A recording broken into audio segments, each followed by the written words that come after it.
Hello, everybody. Thanks to everybody to watch us for this recording. Today we are going to speak about the last G20 Summit, and more especially about what I think is important in this summit is that we may be able to understand or to watch the creation of what I think is different bloc. I'm not going to speak about alliance because there is no formal treaty. It's more that some country has decided to create group basically because they share the same interest. And I want to ask the other talker today if we could try to find some kind of pattern between all this group to try to understand if we have now the creation of different blocks with beginning to emerge, or if it's maybe I'm mistaken. So, Prata, could you make us a quick summary about the last G20? Well, yes, the G20 started, the G20, it's a process that goes for several months, actually almost a whole year of meetings, of Sherpa. Sherpa is like the guys from different countries that meet and start to align ideas and projects. And this G20 started very optimistic because it was India, and everybody had the feeling that the new geopolitical position of India is one of active neutrality. It's not one of passive neutrality like we saw Indonesia in the last G20. It's one of a neutrality that tries to create movement, tries to bring people together and very assertively impose some perspectives of what it considers to be the right scope of neutrality. And in doing so, we noticed that, for instance, when there was the second biggest meeting, which is the Foreign Ministers Summit, the one that actually predates the final one, when everything should be ready, that's the heads of states, the one we actually saw last week. Well, what we saw was that there was already a problem, and Modi was very assertive and made a very strong critic, especially being a host, perhaps. It allowed himself to saying that multilateralism is dying, is on crisis. And he throws that to the foreign ministers, saying that almost like they are destroying the basis of multilateralism. And then they couldn't manage to write a final communique and a final statement. And then we had the beginning of this summit with the information that the countries couldn't agree on the final statement. So the final statement is not made as a result of the negotiations between the heads of state, in spite of it. It is actually written before, and the results were very negative. The European Union actually, even before the von der Leyen, made conditions, very harsh conditions, to sign the commitment. Ukraine, and the whole point was about Ukraine. And many of the countries in the global south, let's say it like this, were protesting about, let's discuss the real problems of the planet. Let's discuss climate change, let's discuss economical crisis, banking system, indebtedness, and so on. Not Ukraine. Ukraine, this is a forum for financial, economical topics, not for politicians, not a political one. So the political stuff, which is the war in Ukraine, should be dealt in the United Nations, not in the G20. This was position of Brazil, South Africa, India, most and foremost, but most of the global South countries were very oriented to this position.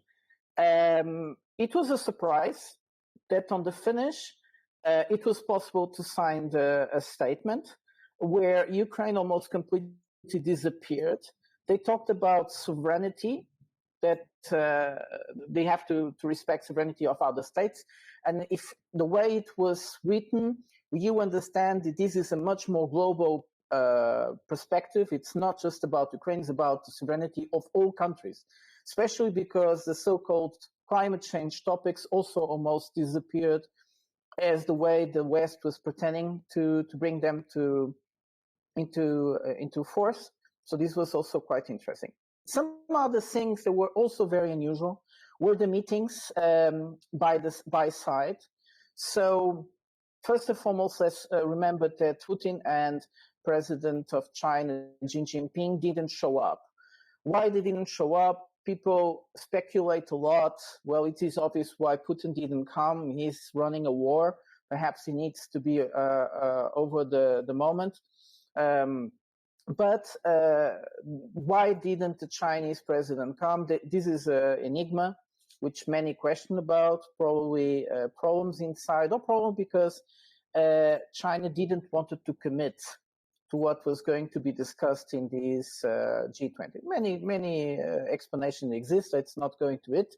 But it was interesting that the West actually wanted to use the fact that Russia and China was somehow not present. Of course, they were represented. The Prime Minister of China was there, and Lavrov, the Foreign Minister of Russia, was there. So almost like the second most important politician in Russia was there. So it's not, these countries are not represented. But what is very interesting was the effort that many Western countries did in order to make sidelines commitments. And the most interesting one was a meeting between Brazil, South Africa, India, and Biden. And the final committee statement of this meeting was that the BRICS countries, just these three countries from the BRICS countries, committed not to use BRICS as a way of challenging the existing structure. Biden doing this for me is it is a sign that they are in panic. Otherwise, they wouldn't need to make this type of statements. It's quite interesting. The other one is, for me, is a joke, but we could analyze this some other time, which is a kind of announcement of a new transport corridor that would go from India to Europe, but the route is is very strange. It's not through the Suez Canal, like anyone in a map would notice. It is the most easy and problematic route. Now they want to use the existing port in the Persian Gulf, and from there construct a railway from Saudi Arabia to through Jordan and to Israel. So it's like the ships would come into ships would bring cargo containers to one of these ports in the Gulf Persic. Saudi Arabia probably would go on the train, from the train to Haifa in Israel, and from there again transshipment. And from there to Greece. I don't know how is this feasible, even viable, but yeah, they announced it with a lot of pompous and showing it was very big, which is very interesting because Putin, during the BRICS summit, did talk about transport corridors as being one of the most important things that BRICS should take care about, and he proposed a permanent commission to analyze the construction or development of transport corridors. And he gave the example of the International North and South Transport Corridor, the one that makes sense, which connects India to Iran and Iran to Russia. If we are talking about Eastern Russia or Europe, yes, it's much faster and it makes sense because trains can transport less merchandise, but they are faster than boats. But bringing boats to a railway and again to boats and all the transfer and so on, this makes no sense. It takes much more time. Now, Shadowi, you wanted to know about the probably formation of blocs. Before that, I'm just going to ask one question to Drew. Drew, please, about this last G20 Summit. What fact, just give me one fact you are going to remember. Well, before I get into that, I just want to have a minor correction to, I think this narrative that the Western media has been portraying is that China and Russia were not represented. Like what Prata said, China actually sent their premier, which is the second highest ranking official in the Chinese political party, and Russia sent Lavrov. It's not like they were not represented; they were there. They just didn't send the top guys, which is Xi Jinping and Putin for obvious reasons, right? So we don't really know why Xi didn't go, but they were represented. They didn't boycott the G20. Yeah. So the one thing I remember is what Prata just covered, which is one of the most important things to come out of the G20 is the fact that they've signed the Memorandum of Understanding between India, the Middle Eastern states, some Middle Eastern states, and Europe. So the whole idea of this is that India wants to take over the spot of China to be the factory that supplies Europe, basically. And to do that, they want to establish this transport corridor to reduce the cost of getting goods from India to Europe. So, like Prata said, it's not a what do you call the best route, but as we all know, it's logical from a geopolitical standpoint because the countries they're going to pass through are the countries that the West wants to move to its bloc. Basically, they want that with Egypt joining BRICS and being very, very close to, was it Russia or China? One or the other. The Suez Canal becomes the Suez Canal becomes a geopolitical risk factor. It can be closed off by Egypt. So they want a separate shipping transportation lane. So to kind of see off that threat, if that's if maybe this one is some kind of backup plan, Yeah. If there is a problem with Egypt, they could have a backup system. Yeah, I think that is the thinking. Yeah, I don't think it's a legitimate plan. Sorry, a legitimate worry though, because we'll talk about blocks and all that later. Yeah. But also very interesting is the fact they tried to connect Israel to these countries because we already have an alternative route. If they don't use Israel, who are they going to use? To use Liban, you need to go through Syria. No. It's not really possible. It's something. Egypt, it's something that possible. Like a plan. There is. It's something that is being built. It's something that is being built now, which is it already existed, but is being completely reformulated to modern standards. It's a train from Iraq, from the airport Basra in the Persian Gulf, to Turkey, Istanbul, Europe. A train. You don't need another. Transshipment. The transshipment makes no sense. So that's why I say there is something strange here. Actually, the political instability between Israel and Arab countries, especially at this moment that Israel is changing its relationship with Palestine, it's becoming antagonistic in terms of a possible future connection between Arab countries and Israel. So this problem will always be there. Even if economics speak louder, in terms of political perception, because these countries are very religious, most of the ones in the Arabic Peninsula, this is always going to be somehow a problem. And so the political instability is too high for me. It makes much more sense just to use people, but we may speak about it another time.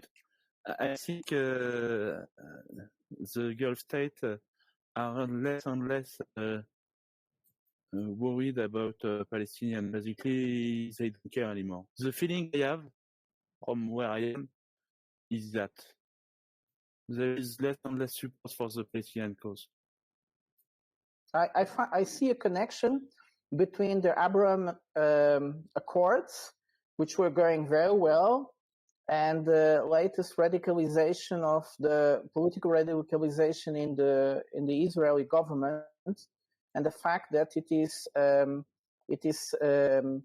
backfiring. So I would like just to remember, of course, Libya is what it is, but there was a meeting in Italy between the Libyan foreign minister and the Israeli foreign minister, and when that came out to the public, there were huge demonstrations in Libya, and the woman had to quit and even get exiled. So, yeah, the conflict is always there, and we also saw the fact that South Africa expelled. Well, it's not South Africa, but they used their influence to expel the Israeli ambassador from a meeting, a summit of the African Union some months ago, which was quite visible because the woman was taken out with security. The Israeli commission was expelled in front of the cameras, out of the room. They were already seated, and they put them out. So I think there is a lot of international conflict with Israel. So if they want to create some kind of more stable corridor, which is not so political influence, which I don't believe, because the Suez is the main income source for Egypt. So they never really use it politically. So why should they now do it? Well, they did once. We don't know about the future. But like you said, you told before, it's kind of joke, this corridor, I think. At least it's at the best, it's a backup of a backup plan, you know? Yeah. They have to build they have to build that railway. So that's the point. They have to build the railway. So, if the railway is not built, I don't believe in anything of that. So that's the point. It's for the future. So about the today's topics. Yes. So I'm just going to tell you myself what I'm going to remember about this G20 Summit is the fact that Putin and Xi Jinping decided not to come. For me, it's the most important thing about this summit. Okay. So, my question now is this one for you. After this summit, how many bloc or tendencies do you see among the country in the world? It's impressive that for the first time since the war of Ukraine, Western politicians were actually missing Putin. They wanted to have him there. Maybe they don't. It's quite interesting. So, well, there was comments in that sense.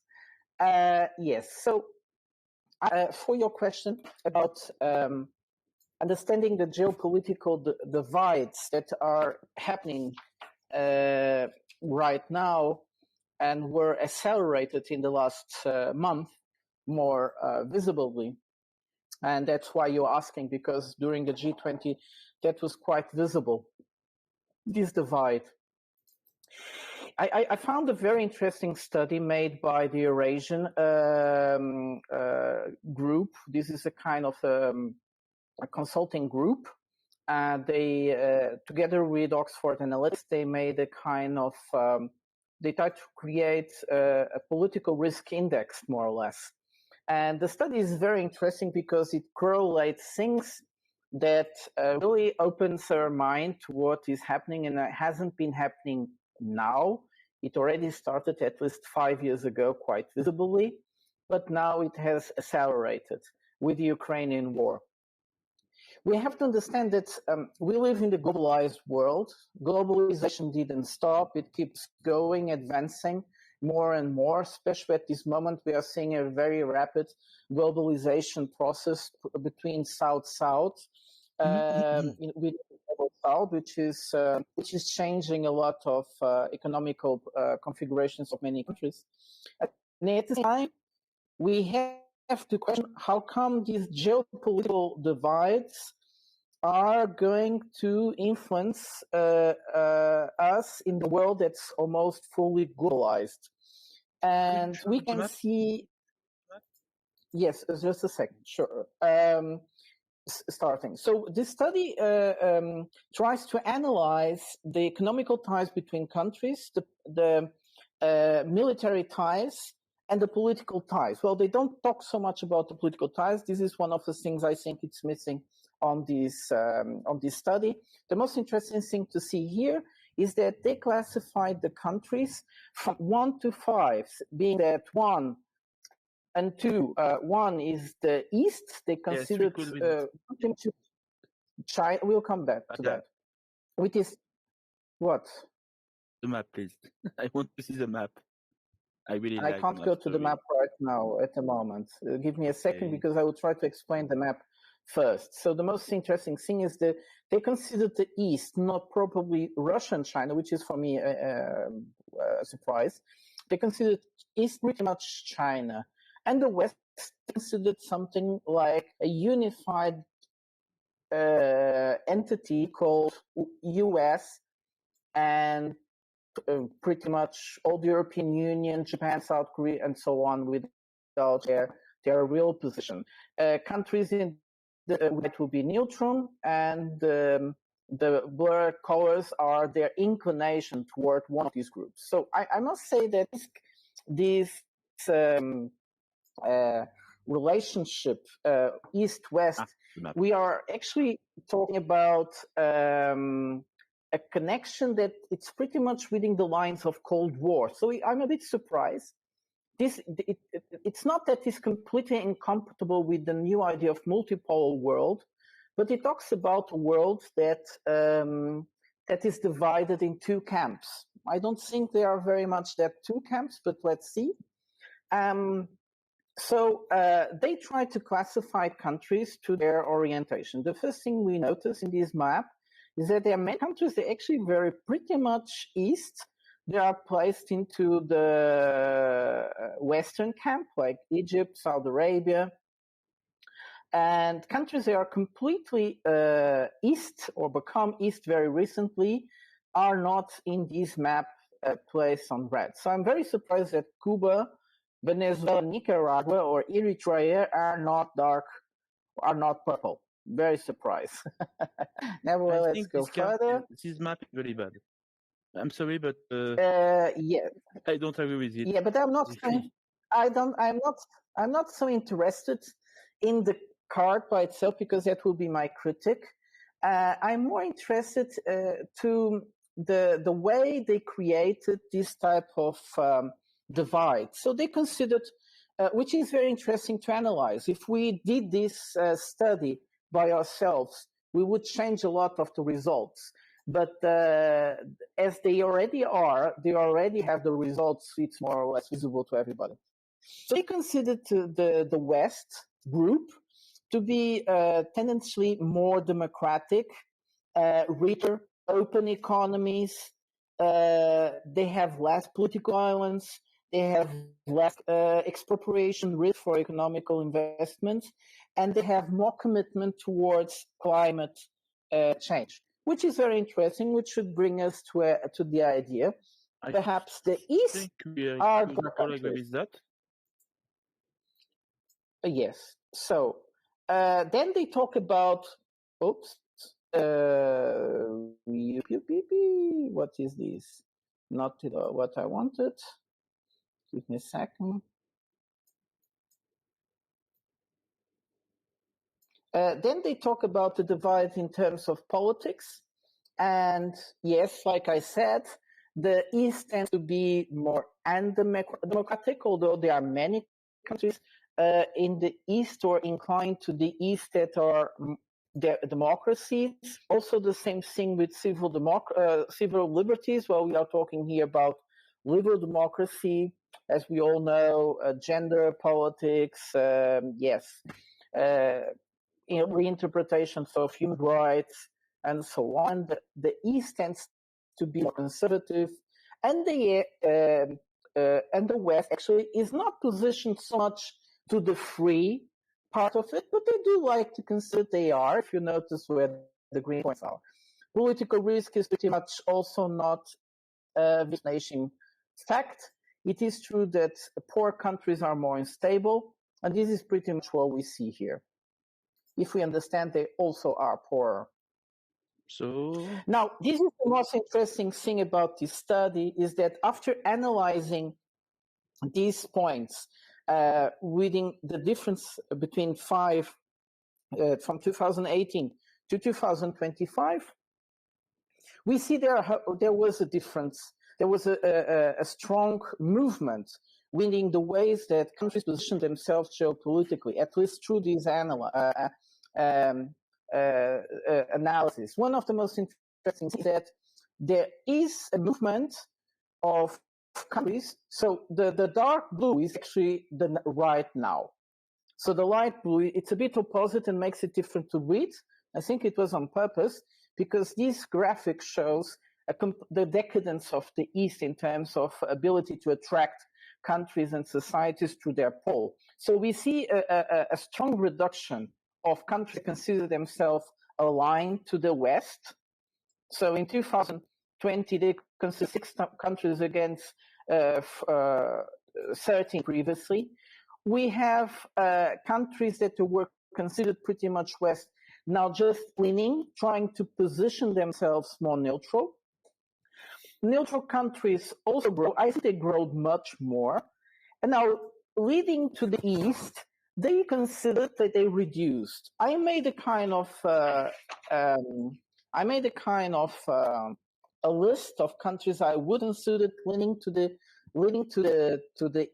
East, and I definitely have 20 countries there. So I don't know how did they reduce them to 10. And then I was counting the countries that I would consider definitely East-oriented nowadays, and I'm about 15 countries there. So I'm also quite surprised that they counted this. Their map is wrong. It's pretty much, but it's very interesting the way they create this classification. That's interesting in itself. I agree with you. Is very interesting. But I think but if we go deep inside into the methodology is actually quite interesting, very good. But if we go inside of the data they created, the results are complete in contradiction to the explanation they make from the data. We are not going to do that, of course, but it's this map is also propaganda. We are talking about the Eurasian consulting firm and works for Analytics. These both groups are very good, but they are very misleading. So we have something very interesting. Analyze now what happened to several areas in the world. So we have a tendency of countries in the Middle East to turn to the East. So these are the countries marked on orange. And we also see that there is a very big tendency for all Middle Eastern countries to go neutral. So they are not leaning to the West or even being Western allies. They are leaning to the neutral side. So it's very interesting that you see countries like Egypt now being considered neutral. And also Saudi Arabia, Iran. Iran should actually be dark purple. I don't know why. And Turkey also. So it's a very interesting perspective. You already said that. It's propaganda, Prata. You're showing us don't propaganda. think too much about the map, I think. I'm not showing you propaganda because I'm making my own critique about it. But the methodology is very interesting, especially if you understand how do we measure it. So, but I will have my critics on the end. I'm almost finishing, so let's not take too much time with bad stuff on these maps. So we see that Africa is pretty much. We see South Africa, which was never leading to the West. Yes. So we have much more dark purple countries nowadays in Africa. We have Burkina Faso, South Africa at this side. Because Uganda, South Africa was kind of very neutral nation for me. But continue, okay. I am not sure if I will be able to continue today, Shadowi. You're very intervening. Yes, I am. So Latin America is very interesting. Again, Cuba, Nicaragua, Venezuela are not dark purple. This is impressive. And a country that actually traditionally likes to follow Western values is considered very dark purple. Well, this is Argentina, but we obviously know why, because Argentina is going to default again. I was just reading this study. I was observing. I went to find the imports and exports of in Argentina, and those guys are importing as much as they can at this moment. They will obviously get bankrupt. So anyway, so we have here the Pacific, and you have the Pacific, which is very interesting. The East, China is not purple, but Myanmar is purple. This is impressive. I don't know how these guys do it, but you have to consider. I will show you a map of this later. That will give us a much stronger. So, anyways, they considered that countries are moving to the east. That's the most important thing. They do recognize that countries are moving to the east and are leaving, and West is getting more and more isolated. So this is pretty much the conclusion. They still believe, this is propaganda on the study, they still believe that pretty much the West still has possibilities of changing. If you don't look to the maps, you go and read the long texts they do, it's impressive how actually it is much more precise what they write and what they show in the maps. This is pretty much true. Philippines is turning to the west with a new president. Thailand has land. Now you have a long list of countries that have de-aligned themselves from the west. Turkey is an aligned. It's non-aligned. Yes. Okay. Yes. It's impressive. And if you look in the map, is a political one, is a propaganda one. You see that Turkey was considered leaning to the east, which is even more interesting. And then you have a list of countries heading to the east now, and they're not as many as I counted. As I said, I have 20 countries heading to the east and 15 completely now on the Eastern Bloc. So I think it's pretty much it. So now I wanted to show you guys a very interesting map I did. And what this map shows is more or less China and Russia together. How much do they represent on import data from the countries on this table? So China is red because the major Chinese partner is becoming Russia and other aligned countries to China. And it is also Russia is also red because China is at this moment the biggest trading partner with China. So this is not a list about trading partners by itself, because that would mean import, export, and even payment balance. I couldn't have time to do all that. But if you look at this table, you understand. More than half of the world is buying majorly China. Now, one or two countries buy a lot, have their major partner Russia, but it's not the main way. The European Union is just able, most and foremost, to impose influence. This is the light purple, to impose influence around itself.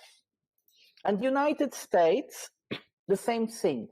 You see, the purple, the biggest trading partner to the United States is is China. So that's why United States is red, of course. And the European Union is also red because this is the biggest trading partner of the European Union. But individually, the European countries buy mostly from their neighbors. So that's why they are all light purple in this sense. So, but what we see is that Europe is just able to maintain most and foremost influence around itself, and the United States the same. So these purple countries in the East of Latin America, of South America, Central America, and Canada, they are buying mostly the United States. And then we have 4 countries that actually don't have China, that have China as their third main partner, and that is France, yes, Ireland, Greenland, and Belgium. So that's it. And I see from this card, I completely disagree that the world is realigning, or it is pretty much impossible to create a divide, an economical divide at this moment. So geopolitics might work very well in the forum, in the way politicians speak, but if we look at economic relationships, I don't see it happen. Find it very difficult to I'm be just possible. going to remember you something, Prata.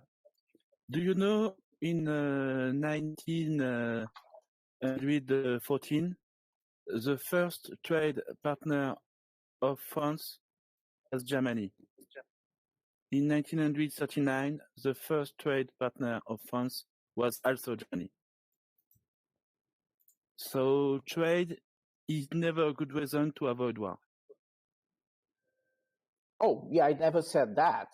Ah, okay. I just say that the divide, we are in a globalized world much more than we were before.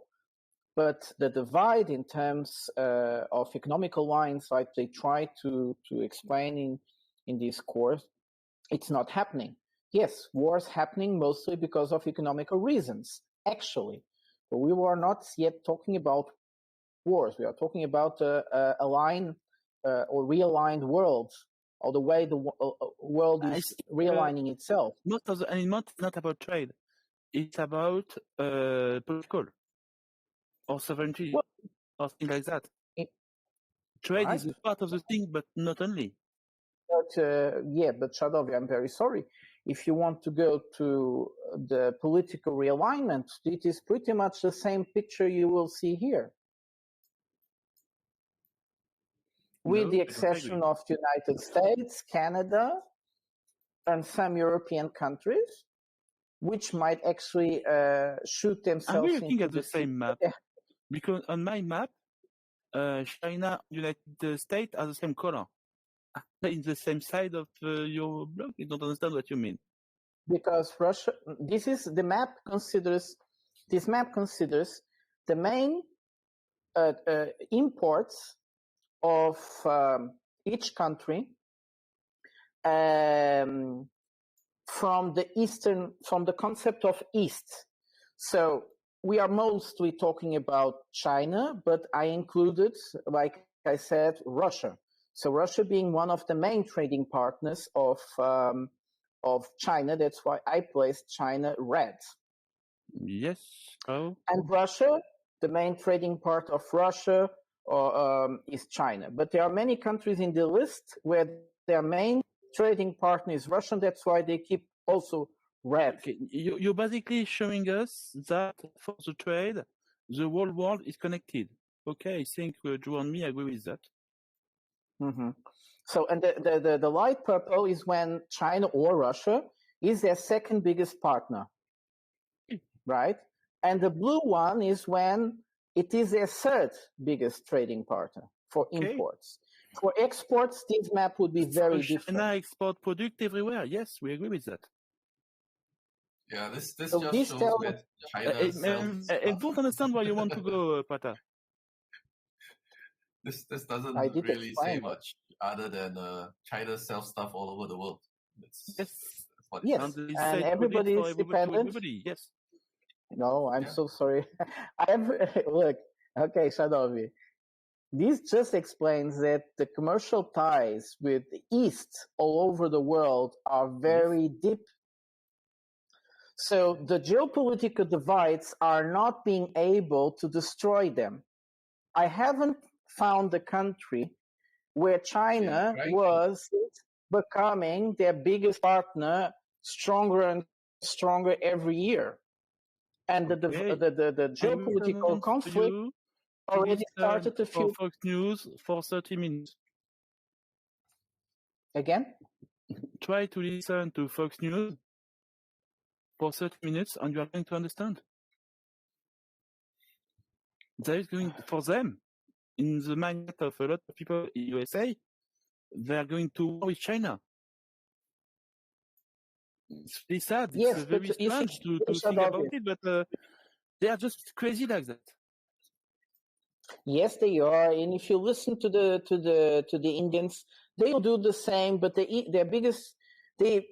biggest importer of India, the biggest seller to India is still China. So this is like they talk a lot, they do less, and this is my point. Why are countries getting away from the West Bloc and not really disaligning or getting away from the East? Because their commercial ties are very strong.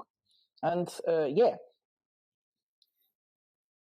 And Okay. if we were going about political... Please, could you put a map of the country who vote against Russia about Ukraine in the last United Nations session? I don't think that is a good example. I think it's a good one. Sorry, but no, it's a way better map than this one. Sorry, Prata, for you. It depends on what you want to explain.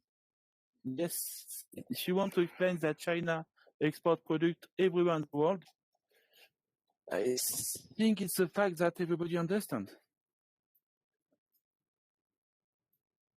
Okay, so the point is, yes. Okay, so the point is, you want to create an idea. So you have the countries green and you have the countries yellow that abstained, and red would be the countries that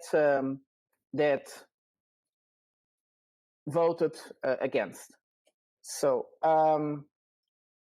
so let's go back to the question. So you think there is as many people say there is going to be a divide in terms of bipolar world. So my point was, no, it is not going to. I think they're not going to all three. I'm to explain myself now. I think this map is not the reality too. But what I think is there is why the Western Bloc. Why you keep criticizing everything. So I'm looking for something perfect, and there is no such thing. So there's not something perfect because you're looking into something that is not going to happen. That's what I'm trying to say. The geopolitical to see. divide. I'm going to think about it, and the more I think, the more I'm going to my mind maybe. So I'm going to okay, yeah, sure. What I think is the first I wanted block. to finish an idea, but it's okay. I'm sorry, Prata. The first block I think is the Western Bloc, and I think it's a true bloc because it's centered about the military alliance on several levels in the Atlantic, of course, and more in the Pacific now. That's the Western Bloc. It's really defined, and we know who is winning this bloc, so it's really easy to define it. The second bloc is defined by the first one. Basically, it's a bloc who includes every country that the first bloc hates. That the first bloc impose sanctions to. It's basically Russia, China, Iran, Venezuela, and all the countries like that. And then I think that's what showed us in the last G20. There is third bloc. It's not really a bloc. is more. That's why I don't think the world BRICS work only for the Western Bloc, because the second is more countries who are going in the same direction. For China and Russia, I'm going to call it a bloc, but it's the best word I have. They are going in the same direction, trying to survive to the Western hostility, basically. And there is a third bloc or a third group of interest for country. Basically, what they want is neutrality. They don't want to be in the conflict between the two other blocs. They just want to be able to trade with one bloc or another. And that's the main country in this bloc is India. India want to be able to trade with China, with Russia, with Europe, with United States, and they just don't want to be in the war between the two blocs. And this bloc for me is a new thing in my own mind, at least, and it's growing. And it could become a problem, for instance, in the BRICS. And it could very slow the progress of the BRICS because it's going to divide the BRICS into two factions, basically. The faction that don't want to speak about problem with the West, and the faction who has a serious problem with the West. That's what I think. I am crazy. Am I crazy or not? Go? Yes, please. Okay. After Prata is going to destroy me. Let me try and explain myself clearly here. I think there is only one bloc, which is, like you say, the clearly defined Western bloc. Because they call themselves a bloc. They define themselves as a Western alliance. It's a NATO alliance. They call themselves that. That's from their worldview. From their worldview, it's them versus everybody else. No. And exactly. I think they have a clear target. Yeah, exactly. They choose to define the world by East and West, right and left. The whole concept of this idea is that you are either East or you are West. You are either left or you are right. You are either with us or you are against us. The rest of the world doesn't look at the world like that. China looks at China. It's China. They are not in a bloc. Russia is in Russia. Russia is not in a bloc. India is in India. India is not in a bloc. Anything, any media or material they read that tries to define this other bloc, this day, the day that you need to be afraid of, is propaganda. The whole thing that you show, the whole presentation about East versus West, and these are the Eastern countries, these are the Western, is propaganda. The only true alliance is basically the Five Eyes, the English-speaking Anglo-Saxon countries. So it's the Anglo-Saxon countries that are basically leading the rest of the West, which are kind of following along happily, which is Western Europe. But even Western Europe has its own ideas and reservations in fully joining in this bloc, which is why they had to blow up Nord Stream and take out Germany, so that to force them to stick with the bloc, right? They had to take pretty drastic measures to prevent them from actually being looking for their own interests. The Western Five Eye countries had to take that really extraordinary step to and it was a big risk, because if the people in Germany started to turn on the Five Eyes, then it would be actually a huge reduction in their power, because suddenly they lost this ally. But it turned out well for them, because everybody's just sweeping it under the rug, and so the only real bloc is this Western bloc that's trying to maneuver people around. Everybody else is just, there's no bloc. BRICS isn't a bloc. It's a economic trading system that they were forced to kind of accelerate because of the sanctions from the West. They are forced to try to, work with each other. Like, Russia, so they are forced to create a bloc. Before Ukraine war kicked off, I mean, who would expect Russia and China to declare that they are like the world's best, buddies?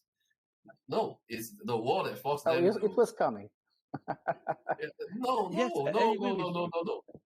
Drew, I'm saying that I first begin by saying that. Oh, Shadowi. This is not the open mic. Yes, you are right. I should let Drew finish. I'm sorry. Yeah. So okay. So this idea that I think we need to discuss this idea of the blocs, because when you try to think of the world in that way, you're falling for the Western propaganda again. If you want to understand any country outside the West, you need to look at what their interests are. What is Russia's interest? Why do they want to go and talk to Kim Jong-un? They said it themselves. They need more workers. They need more population, right? Why does China want to join BRICS and try to push? They want their Belt and Road to feed their countries. Look at India as a classic example. It's in BRICS, but then it then signs this memorandum of understanding to build a railway network, a transportation network to Europe. Why did they do that in the G20? If it is in this BRICS bloc, this Eastern bloc, you would have want nothing to do with the West and Western Europe. But no, India is looking for India's interests, and it wants to replace China. It said that a decade ago. It wants to replace China as the manufacturing hub that feeds Western Europe. And that is what that is their intention. So they would happily sign on to a memorandum. I don't see it being very practical, but I see it as it's in the interest of India to try, right? Same thing with why I said earlier that Egypt would not, the risk of Egypt closing off the Suez Canal to the Western economies is not a real risk, because Egypt isn't in a bloc. It isn't. It's a member of BRICS, but that doesn't make it an Eastern bloc. It will look after its own interests, and its own interest is to keep the Suez Canal open, because once they start politicizing that, they're going to be in big trouble. They're going to be in danger of invasion. They're going to be in danger of color revolution. They're going to be in danger of losing a lot of economic wealth. So they want to play both sides. All the other countries are playing all sides, except for the Five Eyes. That's So that's my point. So there's only one bloc. The rest are not blocs. So I would like to pretty much accept the division of Drew. I think the BRICS offers a place for the global South. And let's say that China and Russia are still leading the global South. They are integrated in this perception of countries they are trying to develop. They are trying to achieve the same development the Western countries have. Of course, it will be very difficult, but they are trying. And in doing so, they want fair deals. And they notice that the West, especially in the last years, has been using their dominance, their hegemony on the control of some instruments of globalization to impose or to block the development of certain countries. This is a very simplistic way of putting it. There are more factors to it. But this is what the BRICS offers to all the countries. They are not creating a bloc. They are just offering their member states a kind of a place where they can discuss also global economy within themselves and trying to create alternatives in order to enable a fair deal, a fair trade deal. So many countries are trying to get into the BRICS because they want to be on the moment these things are going to be discussed and take part in it. This is logical, creating many alternatives for yourself. Now, what I saw in this G20 is that the very closed, very unisonic Western group noticed that they can't do anything in this world for themselves alone. And they were in panic when they heard about the BRICS creating a new payment system, not really the currency, because it's the payment system that are making them, bringing them into panic. So they went to New Delhi to negotiate, and my feeling is, especially the United States was promising everybody in the room they are not going to repeat the mistakes of the previous 30 years. They are going to change. And in one of the talks I had with Shadowi, I was saying that the West is creating this sense of there is East and West, and there are countries in the between which still can choose. They are still allowed to choose.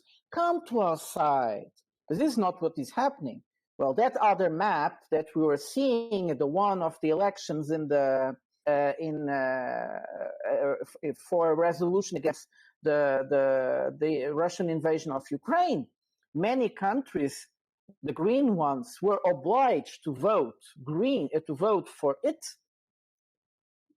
because there was immense diplomatic pressure. This was not, oh, we are the good guys, please believe in all our feelings, in our ideology, in our values. No, that's not what they said. They said to them, either you vote green, you vote for this resolution, or you're going to have problems. You're going to have sanction. You're going to have this or that.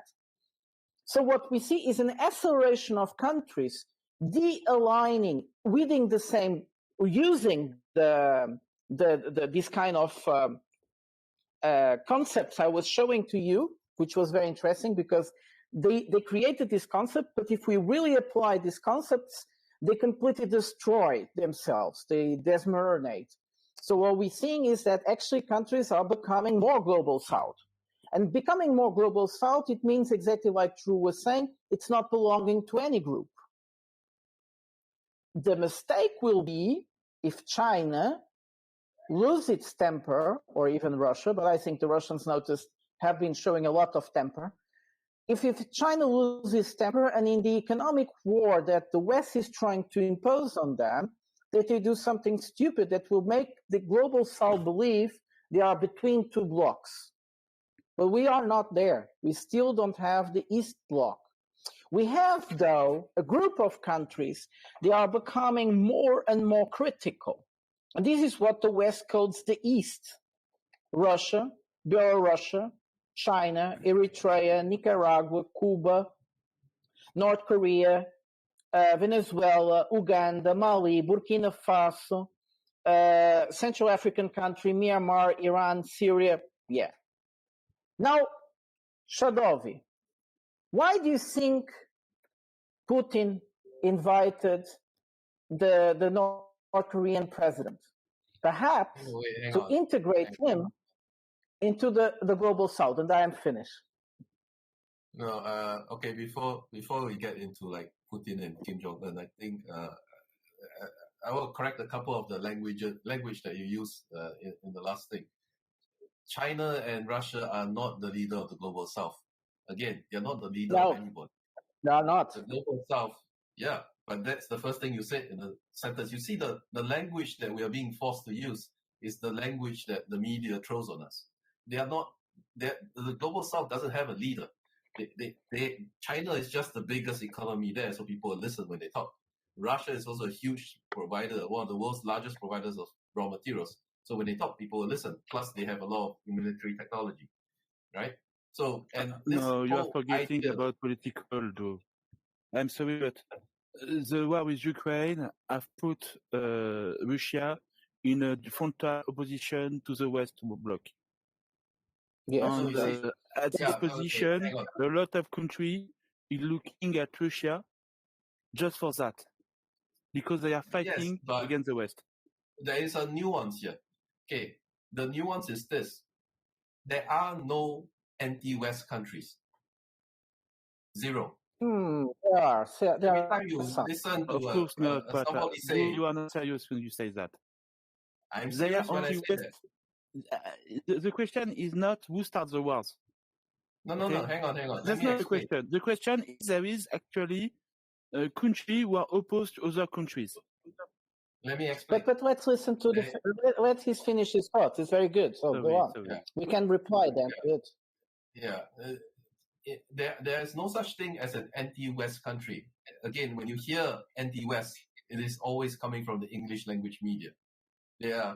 The reason I say it is this: when you are anti something, okay, I give you an example. Say I want to go and eat food today. So I'm thinking, should I have noodles or should I have rice? Okay, so I pick, should I have noodles or should I have rice? Okay, I feel like eating noodles. Am I anti McDonald's? I didn't even think of McDonald's. But McDonald's is there saying that I'm anti McDonald's because I didn't even consider McDonald's. Like China wants to trade with Russia, so they want to trade. Why does the US get to come in and say you're anti-West because you want to trade with Russia? I'm not even considering McDonald's. It didn't even come into my mind. All of these countries, they're just trying to, trade with each other, deal with each other's border disputes. But there's this huge bloc that is always injecting itself into every relationship, saying, you are anti-West if you don't even consider us. You are anti-West if you trade with him. You are anti-West if you try to trade with North Korea, even though the sanctions are put on North, like you are trading with this country in a sanctioned way, but the sanctions were put on unilaterally by US. Who is McDonald's? Why does McDonald's get to determine where I go to eat? These countries are not anti-West. They are labeled anti-West and being attacked by these Western bloc. But they are just like, but I just want to trade with my friend. It's got nothing to do with you. Unless you can point out one country that actually has taken action to, like, proactive action to actually do yes. So, for example, why did Russia try to put nukes in Cuba? Because the West put nukes in Turkey. It's always reactive. There's no country that I really know of that has like trained paramilitary people to go and then create trouble in the US, just like the US has done to China many, many times, right? In Tibet, in Xinjiang, there's actually documents to show that they actually did it, and then they put it on the State Department website saying that, yeah, we trained the Tibetan paramilitary, and this is the amount we gave them, and then we give the Dalai Lama X amount of money. So the West is taking proactive action to destabilize all these other countries. China, Russia, all the Middle East countries, Africa, you name it. You can find evidence of them doing proactive action. You don't really find proactive action from the state governments. Let's not talk about terrorists. State governments to actually try to, to be anti-West, to like really attack, like try to destabilize the West. All you get is rumors. Even the whole Russia trying to change the US elections system is a hoax, and now we know it's a hoax, right? Because there is no evidence of it. Russia isn't trying to change the US system. They're just trying to deal with their own backyard, and Ukraine they consider as their own backyard, so they're going to defend it. It's reactive. So this idea of anti-West is part of the propaganda. None of these countries are against the West. They're just going to ignore it if they can.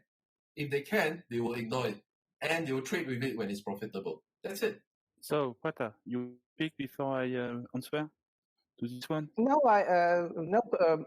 Drew realized what I was talking about. I said that I was going to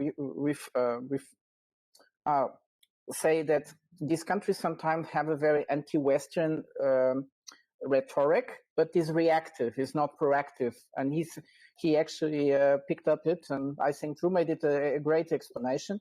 It's very good. But there is still fears that the world could end into blocks. Not now. Now I don't think so. But the West is trying to bring us to this block creation. They see it as a survival. It's a very false interpretation, especially because they so much believe in climate change. Now, climate change will just be possible if there is a worldwide coordination between all countries in the world. So if they create a bloc, they will destroy the planet in their own ideology.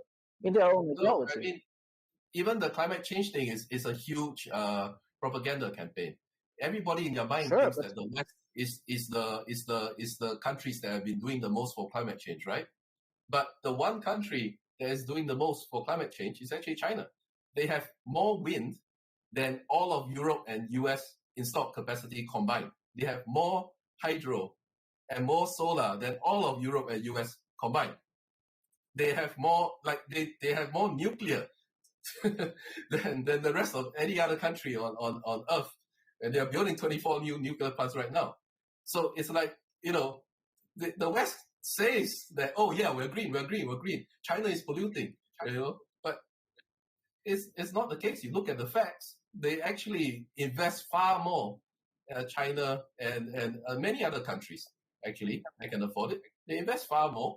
And most of, like 90% of panels produced in the world are built in China. So if you want to go solar, you have to buy it from China anyway, right? So it's like, it's really it's a lot of marketing, but none of the underneath reality is there. It's just marketing. So we believe, the West is so green, but it's not the case.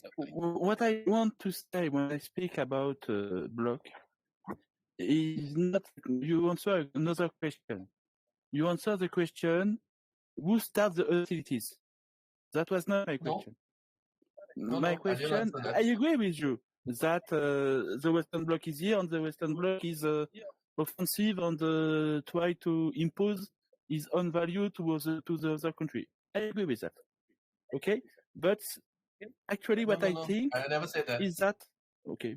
The West is not trying to impose its values on other countries. That is again an excuse. This whole values idea is it's cover for what they're really doing. So anyway, continue. Okay. The West is hostile, if you prefer that word. I think to more specific country now, basically Russia, China, Iran, North Korea, Israel, than other countries. Okay, like India and Brazil or South Africa. And that's why I think there is basically the two other blocks. And like I told you before, I'm not sure the word bloc is a good word for these things. But let's say that's more like a direction this country is going. And it's, I agree with that it's a Western creation. These tendencies are created because the action of the Western countries. And the other countries, like China and Russia, they oppose to the Western country basically to survive. Because if they don't try to fight back, it's maybe the strongest word for China, but it's a true word for Russia. They are going to be crushed and to be dismembered. So that's why the thing, the statue is very special. And they are united because they are the target of the Western world. And I mean the direct target now. The but other for that, you countries need like the West India to and have that Brazil power. are not on the direct target list. So they try to do something else. Shadowi, do you think it's possible for the West to have that strength? What you were talking about, to bring China really to create a bloc of united countries against the West? Because what I saw during the G20, it was exactly the opposite. They had to calm things down. I think it's about ideology. But they are not able to impose it. Yes, it's over. They're going to try. They're using their own analysis schemes. They're the ones they are trying to impose us. The so-called aligned to the Western countries are becoming a shorter and shorter group of countries. The rest of the world is de-aligning. They don't want to take part on these little wars anymore. Yeah, but Shadowi is right. They are trying. Okay, if you look at just our past recent history, right, you can see very clearly what this bloc is trying to do. Okay, so Europe, what did it do? It went to the US, it found the US, it invaded, genocided everybody there, colonized it. Same with Africa, same with Australia. So what's left? Africa and Asia. The only two continents left. What did they do in Africa? Instead of genociding everybody, they enslaved the place and then extracted all the minerals.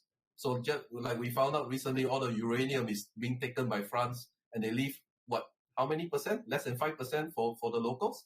That's, you know, they treat that like their own backyard mine. So Africa is also taken. So who's left? Russia and China. So what's been happening in the last 200 years? Why did the US go all the way around the world to invade Vietnam? Who was in Vietnam? Russia and China were fighting on the side of the North Vietnamese. China had 300,000 PLA troops in Vietnam fighting the Americans. The Americans just couldn't tell them apart from the Vietnamese because they looked the same. Russia had pilots there fighting the Americans. The Americans were trying to get a foothold in Vietnam to fight Russia and China.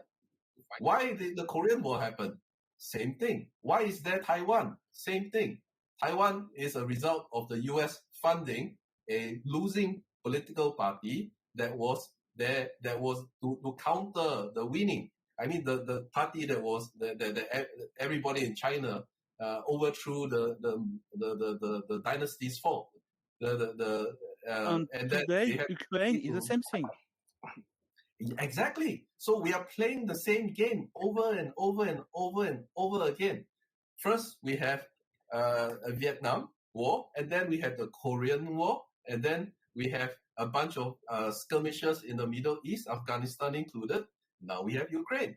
And when Ukraine is partitioned left, east, and west, just like Korea, which is what they are hoping to create, they will move on to another country. So what does all of this tell you?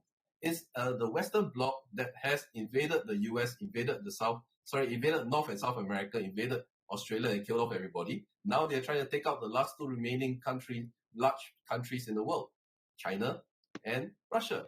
India is one of the largest also, but it is less. They are not ready to take up India yet because India was fully it's not on the list. The other thing, it's just the next one after China because they have already colonized. Maybe, but they have made it speak. The Indians don't speak Hindi or Tamil or any of Bengali or any of the languages. They speak English to communicate with each other. They have already fully colonized India and gotten them to speak the language of the colonizers, and now they basically bringing them along. But they will similarly be exploited when the opportunity presents itself. Now they are more useful as a stone to throw at China. Now they are using all the Ukrainian people to attack China. To attack Russia. The plan was you balkanize Russia, and then China is the last one, and it's surrounded on all fronts. Japan, Korea, Taiwan on the east, Russia and all the balkanized Russian states to the north, India to the southwest, and they invade China together. That is the overall plan. It always has been about China because China is the original, like dynastic, thousands of years civilization that they're trying to take up. So all these little wars is the same thing. They're just fighting. I think you go too far. I wouldn't concentrate so much into China, but yes. it's a big part, and Drew said it very well. It's very interesting that we should also touch into India. So the Western perspective that India could ever substitute China, well, it is a joke at least, because India's development is still very much behind China. So their ability to substitute any type of Chinese role into the globalization is very, very small. Of course, India is trying to fight for a little bit within their area of influence, which actually makes a lot of problems. Like we see, Bangladesh and Pakistan are trying to counterbalance using China or even Russia in the future. So the same in the Central Asian countries. So it's not that India really has a very open market for themselves, but it's not that they really are so, their potential is so big that they will be, in order for India to come to the feet of Russia, or China, it would have to grow 2 digits, but they have never grown 2 digits. They're growing like 7%. It's a lot. It's very good for them, but they are not going to be able to substitute China. China is not just a major refiner of commodities. It's also a bigger producer. Well, they are overexploiting their own soil, but that's another question. But they're also big producers of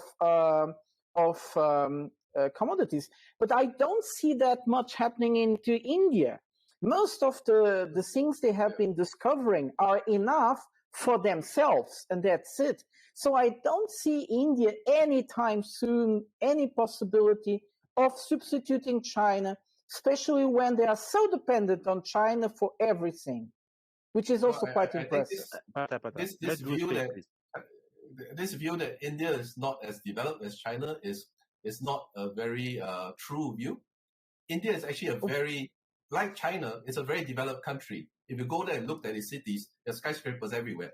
It's a very well developed, structured country, but what happened was in the 20 or a few decades ago, they decided to do what the Western countries decided to do. They decided to outsource their manufacturing. Even though India has some of the cheapest labor, the Indian laborer today is about half or even less than half the price of the Chinese labor. Like if you match apples to apples, they actually have cheaper people than China, but they decided to outsource their industry to poorer places, like many places in Southeast Asia, Laos, Myanmar, Bangladesh, China, and what they did there was they tried to live the Western lifestyle. They tried to take in like the high tech, industry. So they have a lot of IT firms, for example, right? But they even though they extract a lot of their, for example, steel, they don't process that. They then send it to China to be processed, and then they buy back the eventual product. India is actually one of the world's largest importer of a lot of finished goods. Even though they originally had the capability to build it themselves, they decided not to. It's not that they can't. They decided not to. But now, in the last 10 years, they decided they wanted to reverse that. They wanted to bring back the industry. But it's too late. They have already lost their supply chain. When you think about, like, for example, you want to build a fan, you need a machine. How do you build that machine? You need screws. Who builds the screws? Who provides the oil? Who provides the paint? All of these are little companies that exist in China that no longer exist in India, that have their own little actors. So all the paint guys will compete with the paint guys. All the screw guys will compete with the screw guys. This entire supply chain has been ripped out because they decided to rip it out, just like what's happened in Europe and in the US. They decided to, okay, I don't want to do all this dirty work anymore. I don't want to send people down to the coal mines anymore. Let all the poor people in China do it, and that's what's resulted is that, the supply chain in China is so strong, you can't really replace it anymore, because it will take billions of dollars of investment just to get it replace even one layer of the supply chain. So the reason they cannot replace China is not because they are poor or they are undeveloped. It's because they chose to deindustrialize themselves in those sectors. I'm not refusing the fact that India will become a major economical actor in the future. The most important figure, variable that I think we should look at is the moment that India exports more than imports, and this is still the opposite. So this is actually confirming what Drew was telling us. It was what Drew was telling us. I see, for instance, strategic, because it's actually an old strategy, a strategic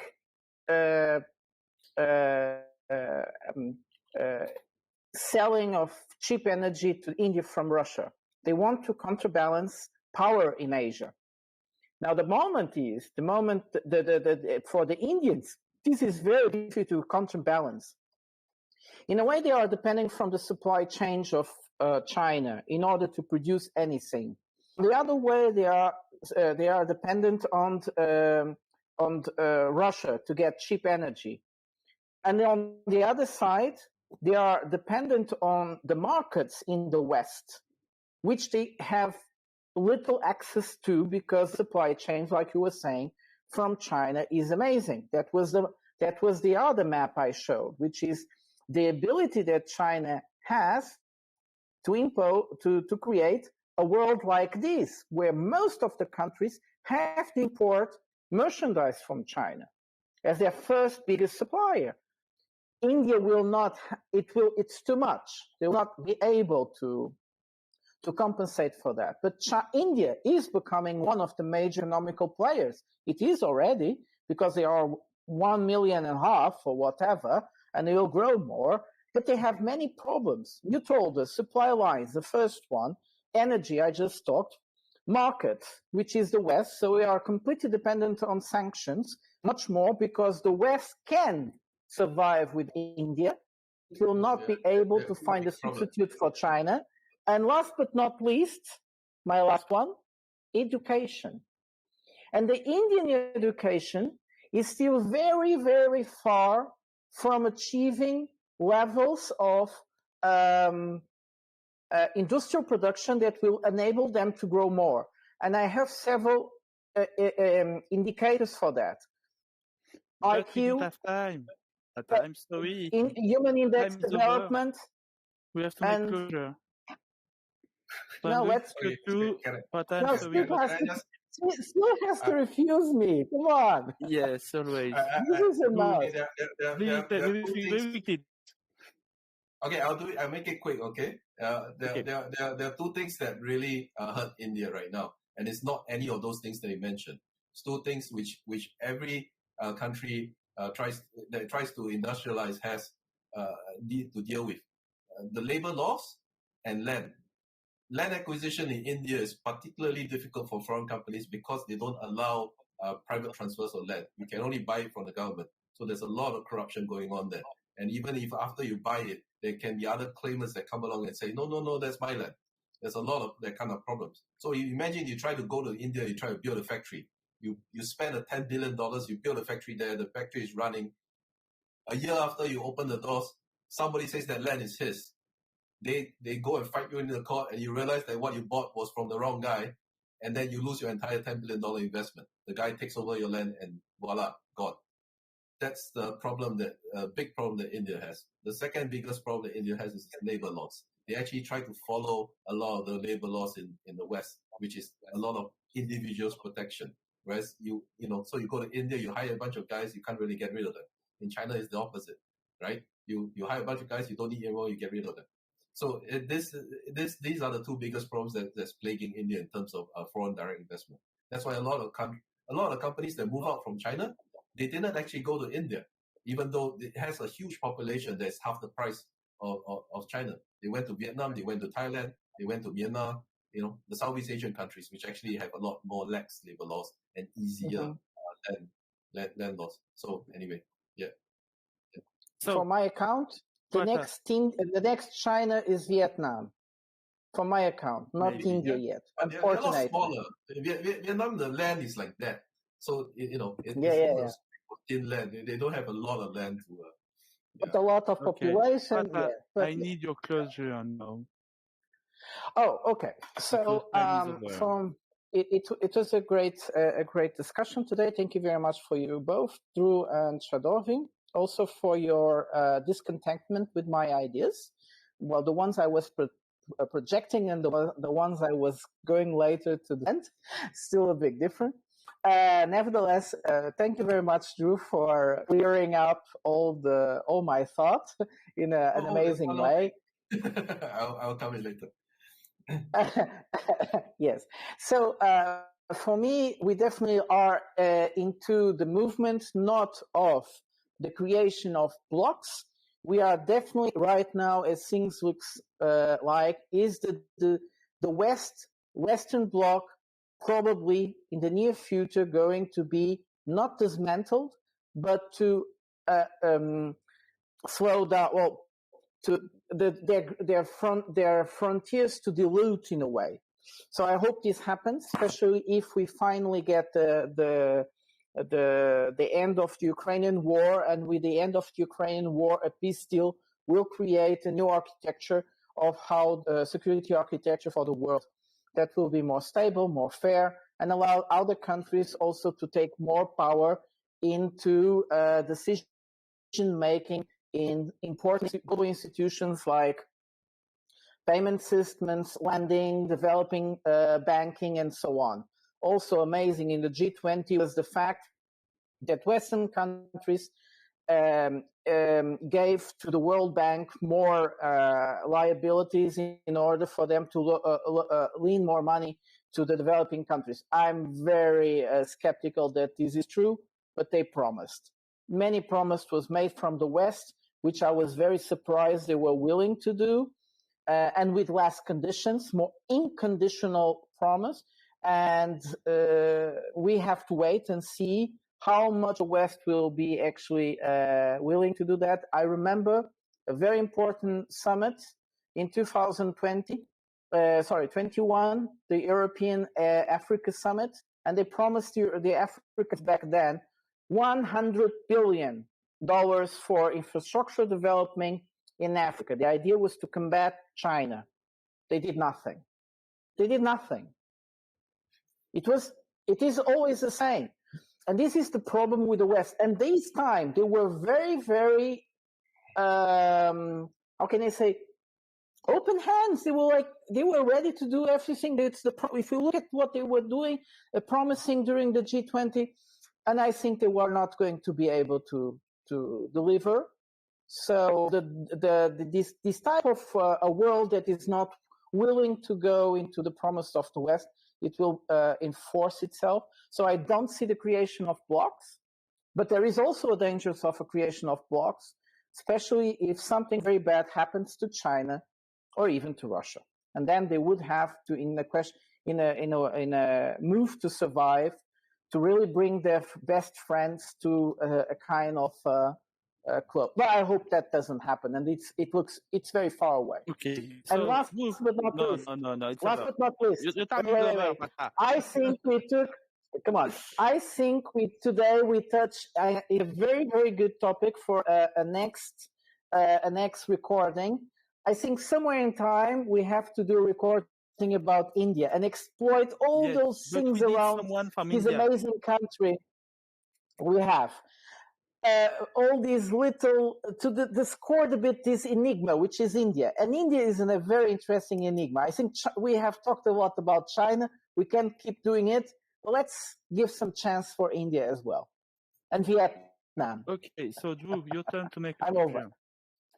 The one thing I forgot to mention just now was again to counter Prata's point that the Indian education system isn't actually producing a lot of isn't actually a good education system, or they are not very educated. That's actually totally wrong. India produces a shit ton of graduates, and they are good graduates. The problem is they chose to focus on a bunch of non manufacturing things like lawyers, a lot of IT people, a lot of accountants, a lot of the paperwork kind of industries. So they have a lot of IT professionals because that's the industry that the government chose to focus in. So it's not that India has a bad education system. It's just that they didn't choose to focus on the manufacturing type of jobs, right? So because they're considered like more lower class, so all the smart kids didn't want to do any of those things. So I don't really have a lot to say in terms of my closing. So I'll just give the time to Shadowi. Okay. So first, I want to thank Drew and Prata to destroy all my dream about 3 blocks. Thank you, guys. And I don't think there is some kind of nutrition problem, maybe, because for me, Blocs is not a negative thing, but evidently for you it is a very serious problem. So I don't know. No, I never said it was a problem. Okay, we'll speak about it later. And second thing, I want to thank all of you to have watched this video to this point. And if you are from India, please, and you want to correct everything that we say that is obviously wrong about India because we are not from India, please tell us that in the comment and tell us that you want to be part of these things. And I'm sure that Prata is going to read all the comments and to answer you. Thank you, Prata. And I just that's all. And if you want to speak about another subject, feel free to join the open mic community by participating to the open mic. I would be very happy to tell you when is going to be the next one, but I have no idea. So it's the weekend, but we never know when. So it's just a guess. And thank you, and it's going to end here. Bye, everybody. Thank you for being here today. Bye.